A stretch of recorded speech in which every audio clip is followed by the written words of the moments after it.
Hello guys, good morning. দেখো আজকে সকাল সকাল ঘুম থেকে উঠে আলু ভাজা করে ফেলেছি পেঁয়াজ দিয়ে। কারণ প্রচণ্ড কি বলবো তোমাদেরকে, মারাত্মক বৃষ্টি, ঘর থেকে বেরোতে পারছি না। আর ঘরের মধ্যে দুটো হাঁসের ডিম ছিল, হাঁসের ডিম দিয়ে দেখো একটু অমলেট করে নিলাম। হাঁসের ডিমগুলো অত্যন্ত ছোটো ছোটো কিন্তু একদম ফ্রেশ ডিম। আর অমলেট করে নিচ্ছি। এখন ভাবলাম যে এইগুলি দিয়ে আজকে দিনটা চালিয়ে দেবো। আর এখানে ডালও করেছি একটু। আর অমলেটটা দেখো আমি পিস করে নিলাম। এখন পেঁয়াজ ফোড়ন দিয়ে আর একটু লঙ্কার গুঁড়া, জিরের গুঁড়া দিয়ে একটু মশলা কষিয়ে নিচ্ছি। এখন ডিমগুলি দিয়ে একটু ঝোল দিয়ে দেবো।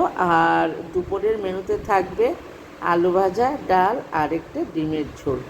আর কিছু করার উপায় নেই, তবু আজকে এইগুলি থাকাতে আমরা খেতে পারবো। বেলা বাজে প্রায় 11টা, কিন্তু কোনোভাবেই বৃষ্টি থামছে না, তাই আমরা কিছুই করতে পারছি না। বাই।